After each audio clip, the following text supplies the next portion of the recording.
السلام علیکم، نظر چوہان ایڈیسن نیو جرسی سے آپ کے ساتھ رابطے میں۔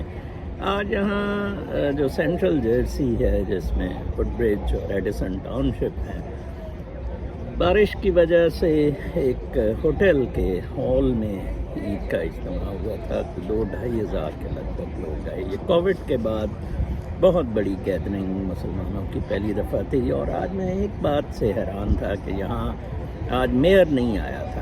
پروبیبلی میئر وغیرہ بھی ڈر گئے ہیں، اور جو حالات اس وقت جا رہے ہیں امریکہ میں، جو فاکس نیوز نے بھی تہلکہ مچا دیا ہے یہ کہہ کر کے امریکی انٹرونشن ہوئی ہے، جو کہ بالکل غلط ہے۔ میں آپ کو ادھر 2-3 خوشخبریاں سنا دوں کہ یہ انقلاب ایکچولی جیت گیا ہے۔ امریکہ کا جو تسلط، بدماشی، غنڈہ گردی امپائر دوسری جنگ عظیم کے بعد، جس میں بر صغیر کو بھی ڈیوائیڈ کیا جو شروع ہوا تھا، وہ اپنے اختتام پذیر ہو گیا ہے، اور پاکستان سے اس کا مکمل خاتمہ ہوگا۔ کیوں؟ پاکستان 5واں سب سے بڑا آبادی کے لحاظ سے ملک ہے، اور نیوکلیئر پاور ہے، اور مسلمانوں کا، اسلام کا قلعہ پاکستان کو سمجھا جاتا ہے۔ تو اب امریکہ کا ہیجمنی کے حساب سے کوئی سکوپ نہیں ہے فیوچر میں ایز این امپیریل پاور۔ اب امریکہ کو اپنے فنڈامنٹلز ٹھیک کرنے، اپنے جون سا ہے جو گروتھ ہے اس کے بارے میں سوچنا ہوگا۔ میں ابھی بھی دیکھتا ہوں کہ چائنیز کے ساتھ ٹارگیٹ ادھر ایک چین ہے بہت اچھی، تو میں دیکھ رہا تھا کہ انہوں نے بہت اچھے کپڑے بنوانے چائنا سے شروع کر دیے ہیں، تو جس کا مطلب یہ ہے کہ امریکہ کو somehow or the other dependent ہی اب رہنا پڑے گا فار مینی تھنگس، انلیس کہ اس کی آبادی کا لیول اس ہائٹ پر آ جائے۔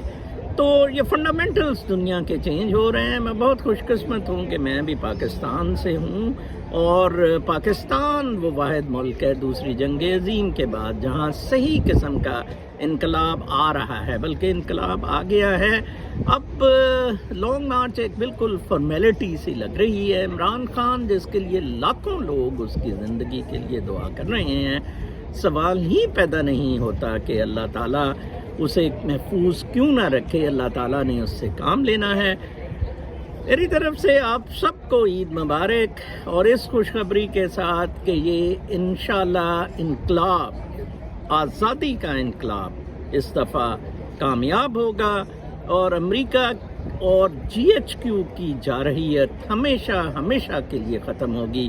یہ لیڈروں کو خرید کے، کرپٹ لیڈروں کو خرید کر بدماشی کا جو بدماشی کے ادوار چلے رہے۔ عمران خان نے کل بہت اچھا کہا تھا کہ 2 دفعہ ان کو کرپشن کے چارج میں 90 کی دہائی میں نکالا گیا، ٹھیک ہے جی، پھر مشرف نے ان کو NRO دیا، پھر کیانی نے ان کی 5 سال کی باریاں لگائیں، اور اب جنرل باجوہ نے جو کہ ایک مرزئی ہے، ایک بغیرت ہے اور غدار ہے ملک کا، اس کا ٹرائل ہونا چاہیے، کورٹ مارشل جنرل باجوہ کا ہونا چاہیے۔